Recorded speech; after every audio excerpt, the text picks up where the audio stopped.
बिस्मिल्लाहिर्रहमानिर्रहीम।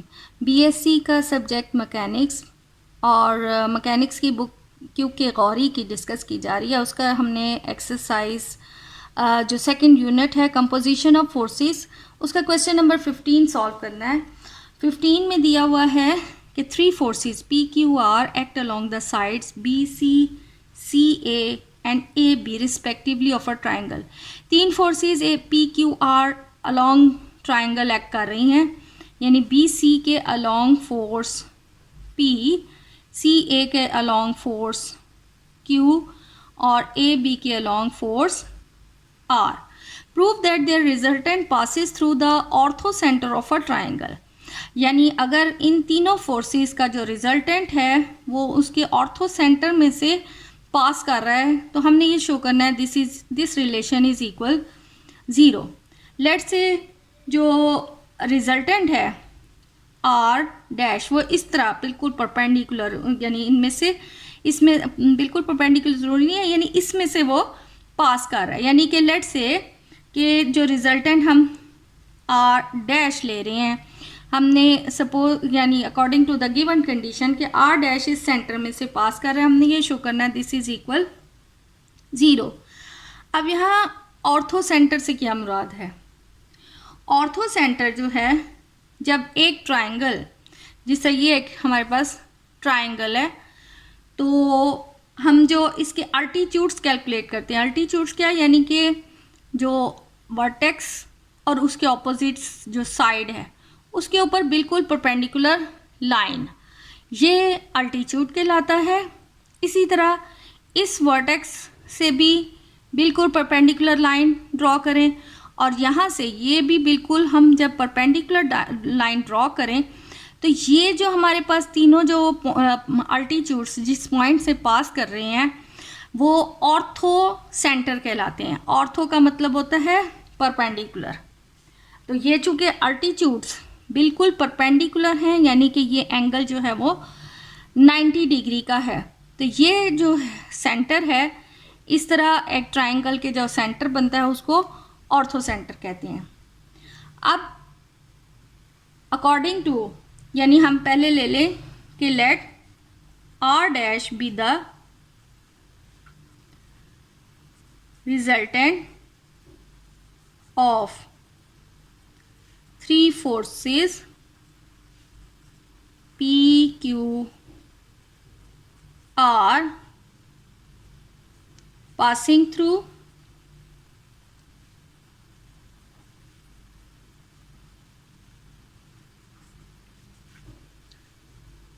Ortho centre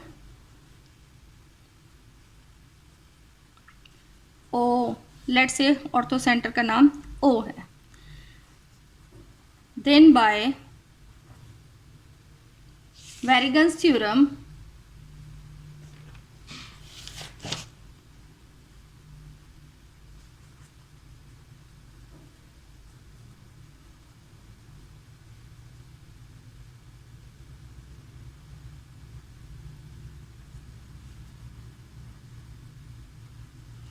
अब we have, अब ये वेरिगन्स थ्योरम क्या है, इसका लिंक ऊपर दे दिया जाएगा। वेरिगन्स थ्योरम जो है, वेरिगन्स उधर से भी आप वेरिगन्स थ्योरम को यानी अच्छे तरीके से देख लीजिएगा। वेरिगन्स थ्योरम क्या है कि जो फोर्सेस हैं उनका रिजल्टेंट का मोमेंट, जितनी भी फोर्सेस हैं उनके मोमेंट के सम के बराबर होता है। चूँकि ये हम ये जो रिजल्टेंट है वो सेंटर में से पास कर रहा है, तो अब हम मोमेंट जो कैलकुलेट करें अबाउट ओ, ना we have moment about O. Moment calculate करना है, मोमेंट का भी लिंक आपको दे देंगे तो वो आप देख लीजिएगा, मोमेंट को भी अच्छे से पढ़ लीजिएगा। आर डैश इंटू 0, क्योंकि मोमेंट जो है वो रिजल्टेंट जो है आर डैश वो सेंटर में से ही पास कर रही है, तो उसका परपेंडिकुलर डिस्टेंस जो है ओ में से वो 0 है। And the force P into O L, क्योंकि ये ओ एल इसका नाम हम m दे दें और यहाँ पर ये n। तो फोर्स P है और उसका perpendicular distance OL plus force Q, उसका perpendicular distance OM plus force R और उसका परपेंडिकुलर डिस्टेंस ON है। This is equal 0। तो हमारे पास यहाँ से क्या आ जाता है, POL प्लस QOM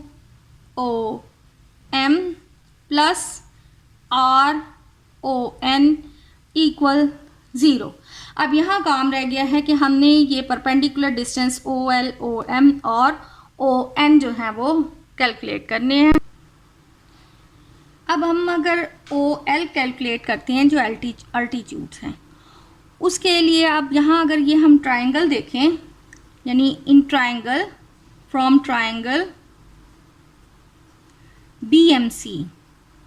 अब ये BMC ट्रायंगल ये हमें मालूम है 90 डिग्री का है, ये हमें इतना मालूम है एंगल C है। अब इसकी वैल्यू जो एक ट्रायंगल है, ट्रायंगल के जितने भी इंटीरियर एंगल्स हैं उनका सम दैट इज़ इक्वल 180 होता है। अब ये हमें एंगल मालूम नहीं है, लेकिन ये हमें मालूम है कि 180 डिग्री इज़ इक्वल, इसको अगर मैं लेट से अल्फ़ा नाम लिख दूँ, अल्फ़ा प्लस C, और ये चूँकि अल्टीट्यूड था इसलिए हमें मालूम है कि ये 90 डिग्री का है प्लस 90। तो अल्फ़ा एंगल 180 माइनस 90 यानी कि 90 माइनस C आ जाता है। तो यहाँ से ये जो अल्फ़ा एंगल है ये 90 माइनस C आ गया। अब यहाँ से हमने कैलकुलेट कर लिया है कि CBM हमारे पास that is equal 90 minus C। अब अगर हमने तो ये OL कैलकुलेट करना है, अगर हम ये ट्रायंगल देखें, ट्रायंगल OLB ट्रायंगल, अब OL हमने कैलकुलेट करना है, ये 90 डिग्री है, ये हमारे पास एंगल है। तो एक जब हम ट्रायंगल जो राइट एंगल ट्रायंगल, चूँकि ये 90 डिग्री है, ये राइट एंगल ट्रायंगल है, तो ये हमारे पास आ गया हाइपोटेनस और ये है बेस। तो हाइपोटेनस सॉरी ये परपेंडिकुलर ओवर बेस और ये चीज़ जो है वो हाइपोटेनस है। तो परपेंडिकुलर ओवर बेस ये होता है tan थीटा के। यहाँ परपेंडिकुलर हमारे पास है OL और बेस है BL इक्वल tan थीटा यानी कि tan 90 माइनस C। अब OL ओवर BC है, तो यहाँ से आ गया OL equal BL 90 minus C। तो 90 माइनस C ये फर्स्ट क्वाड्रेंट बनता है और एक तो ये फर्स्ट क्वाड्रेंट है और 90 की वजह से ये अपने कोरेशो में कन्वर्ट हो जाएगा और tan का कोरेशो जो है वो कॉट होता है। तो यानी ये आ गया कॉट C। अगर ये आपको ना भी आइडिया हो रहा जो ये मैंने लिखा है, तो आप ये tan का फॉर्मूला खोल कर इसकी वैल्यू भी कैलकुलेट कर सकते हैं। सो कॉट C। अब यहाँ पर प्रॉब्लम ये है कि हमें ये BL जो वैल्यू है, ये लेंथ BL ये भी नहीं मालूम, ये भी हमें BL जो है वो कैलकुलेट करनी पड़ेगी। अब उसको देख लें।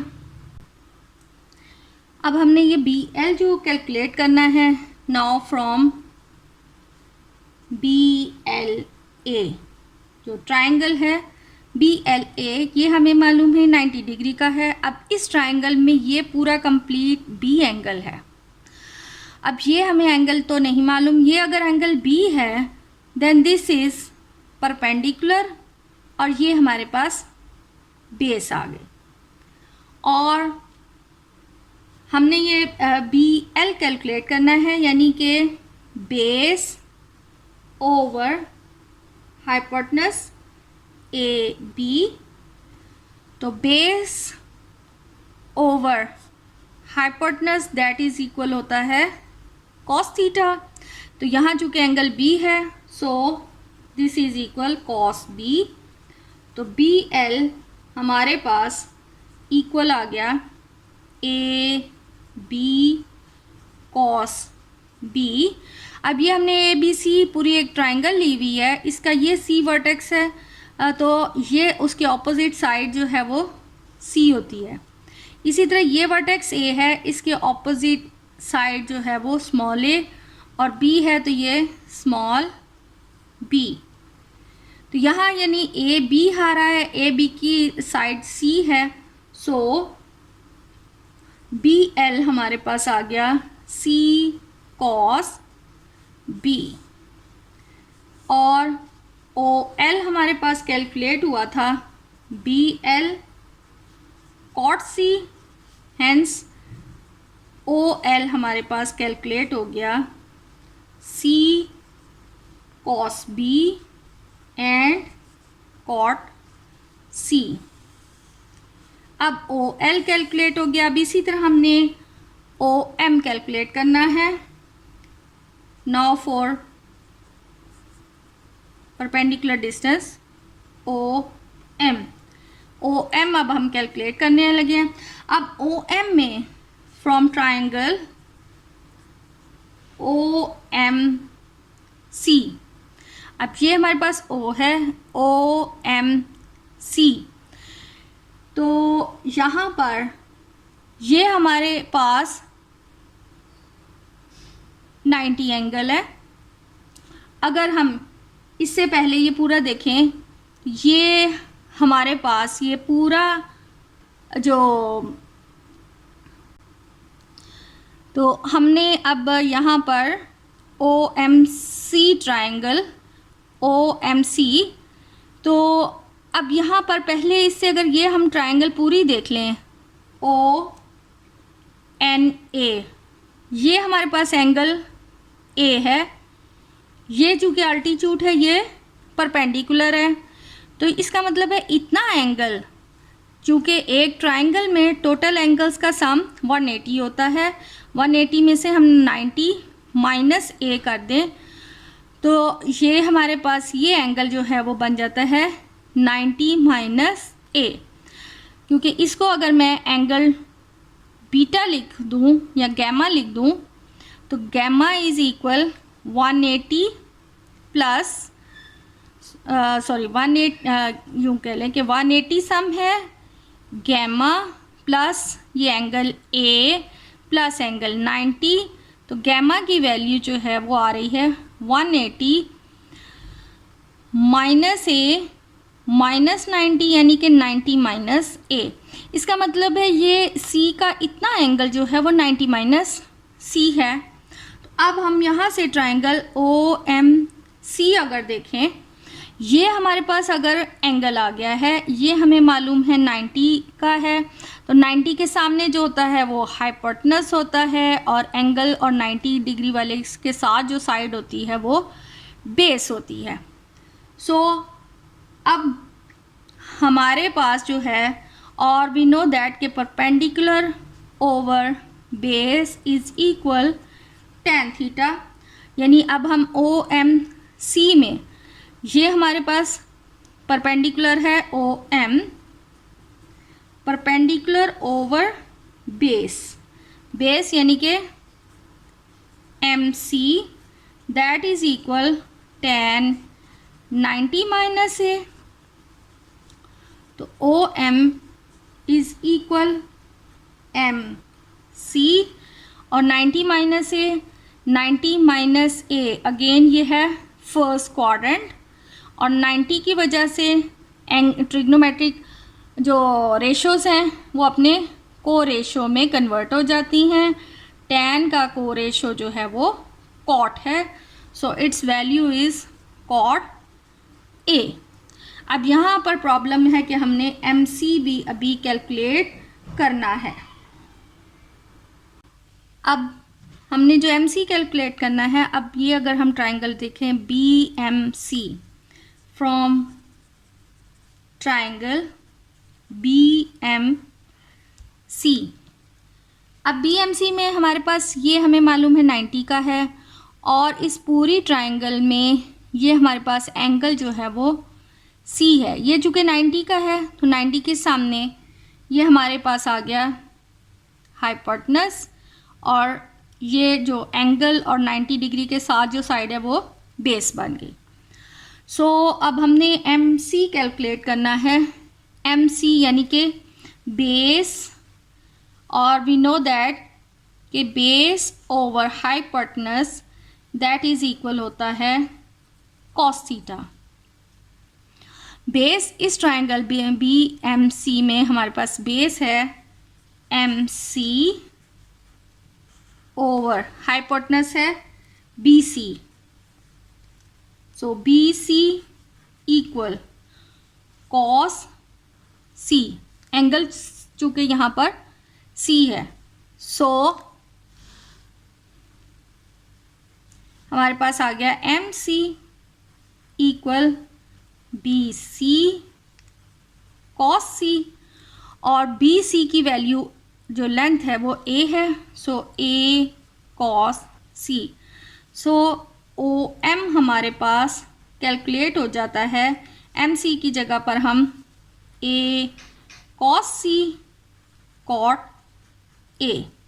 अब OL कैलकुलेट हो गया है, OM कैलकुलेट हो गया है। अब हमने OL जो परपेंडिकुलर ON परपेंडिकुलर डिस्टेंस है वो कैलकुलेट करना है।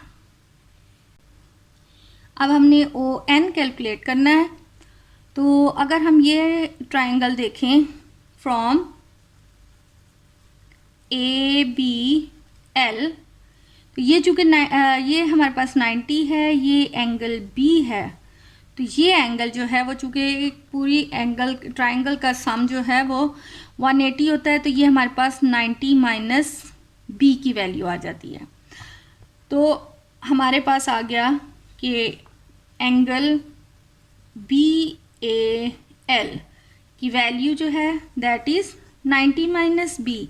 अब हमने OM कैलकुलेट करना है। ये हमें मालूम है कि ये बिल्कुल परपेंडिकुलर है, ये परपेंडिकुलर हो गया और ये हमारे पास एंगल हो गया। सो एंगल और जो 90 होता है उसके साथ उनके दरमियान जो साइड है वो बेस हो गई, और दिस इज़ हाइपोटेनस, और ये हमारे पास perpendicular from triangle ONA triangle में we know that perpendicular over base is equal tan theta. Perpendicular हमारे पास है ON and base is AN equal angle is 90 minus B। तो 90 माइनस B यानी कि कोरेशो में कन्वर्ट हो जाएगा। तो दिस इम्प्लाइज दैट ON हमारे पास कैलकुलेट हो जाता है AN और 90 माइनस B यानी कि कॉट B। अब यहाँ पर हमें अगेन AN कैलकुलेट करना पड़ेगा। तो AN हमने कैलकुलेट करना है। अगर हम ये ट्रायंगल देखें फ्रॉम ट्रायंगल ANC, तो ये पूरा एंगल जो है वो 90 का है, सॉरी एंगल A है और ये हमारे पास 90 डिग्री है। तो ANC वाली ट्रायंगल अगर हम देखते हैं देन वी हैव, हमने कैलकुलेट करना है AN, यानी ये AN, ये पूरा एंगल A है, तो ये बेस और ये 90 डिग्री है, तो ये हमारे पास परपेंडिकुलर, और इसका ये है फिर हाइपोटेनस। 90 के एंगल के सामने जो होता है वो एक राइट एंगल ट्रायंगल में वो हाइपोटेनस होता है। So base over hypotenuse that is equal cos theta है। तो बेस यहाँ पर है AN ओवर हाइपोटेनस आ गया AC एंड एंगल हमारे पास है cos A। So A N की वैल्यू ए सी क्योंकि ये बी के ऑपोजिट है, सो इसकी लेंथ बी है, and B cos A. Hence हमारे पास ओ एन कैलकुलेट हो गया। ए एन की जगह अब हम B cos A and cot B. अब हमारे पास जो वेरिगन्स थ्योरम से जो रिज़ल्ट हासिल हुआ था, P O L plus Q O M plus R O N equal zero. अब O L O M O N की हम वैल्यूज़ पुट कर लें। अब ओ एल की वैल्यू हमारे पास P C cos B cot C, Q की वैल्यू हमारे पास कैलकुलेट, ये ओ एम की वैल्यू कैलकुलेट हुई है A cos C cot A plus R O N की वैल्यू है B cos A cot B equal zero. And cot theta that is equal होता है cos theta over sine theta. इनको हम open कर लें in terms of sin and cos, then we have PC cos B, यह आ जाएगा cos C over sin C plus QA cos C cos A over sin A plus RB cos A cos B over sin B is equal 0. And we know that by law of sine of a triangle हमारे पास होता है a over sin A equal b over sin B equal c over sin C। यानी जो एक triangle है उसमें जो sides की लेंथ है वो अपने ऑपोजिट एंगल, जो दो साइड्स हैं उनके दरमियान जो एंगल है उसके साइन के प्रोपोर्शनल होती हैं। इसका मतलब है साइन ए की जगह हम स्मॉल ए यूज़ कर सकते हैं और साइन बी की जगह बी, साइन सी की जगह सी।